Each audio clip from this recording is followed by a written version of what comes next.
Welcome back to the Deep Dive.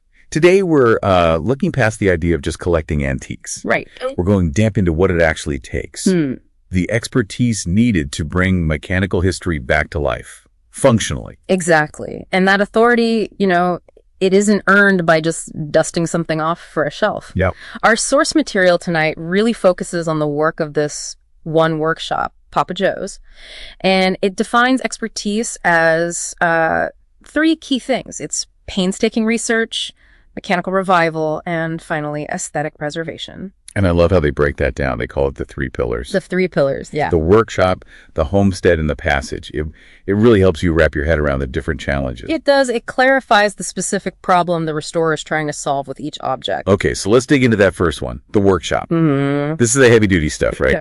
Jacks, gauges, old machinery. The real workhorses. So for these, what's the main goal? Is it about looks, or is it pure function? It's purely functional integrity, period. And what's amazing is the complexity just to get it back to that original state. I mean, take a vintage manual key cutting machine. Right. It's not enough to just make the handle turn. The restorer has to perfectly time these internal gears, and this is the critical part, restore the thread integrity on the lead screws. And why is that so important? Because without that, the machine can't cut an accurate key. It would be useless. That's the real threshold of authority. That is an incredible amount of hidden detail. Yeah. So how does that mindset change when we move into the second pillar, the homestead? Ah, yes. We're talking about things from inside the home, kitchen scales, small appliances. It's a completely different challenge here. You're trying to blend that function with a kind of domestic soul. What do you mean by that? Well, you might need aggressive cleaning techniques for hygiene. Sure, especially for kitchen tools. Exactly. But you have to do that while being gentle enough to keep the beautiful tactile signs of age, the patina that tells its story. And the source material uses a gramophone as the main example here. A perfect example. Restoring one is just this marvel of tiny engineering.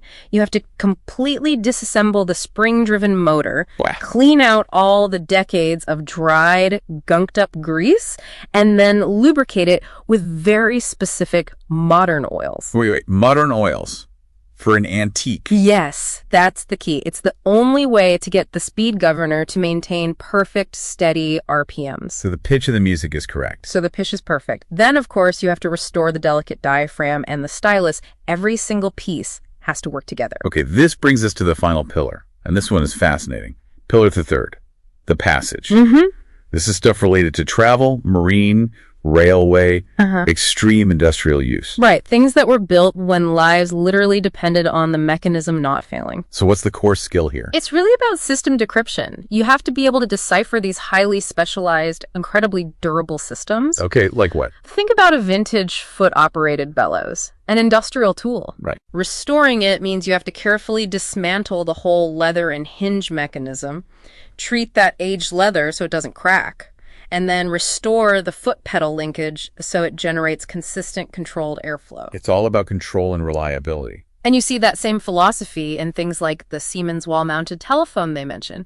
It's all robust industrial-grade engineering. So whether it's the threads on a lead screw or the leather on a bellows, these three pillars really point to a central truth, don't they? They do. The authority of a place like Papa Joe's is earned through that visible, demonstrable knowledge. It shows the difference between a simple cleanup and a full mechanical resurrection. It's the difference between collecting and reviving. Precisely. So a final thought for you to take away from this. When you're trying to evaluate expertise in any field, think about this. What's the small, unseen detail, like that specific oil in the gramophone motor, that signals true, deep understanding versus just a surface-level grasp?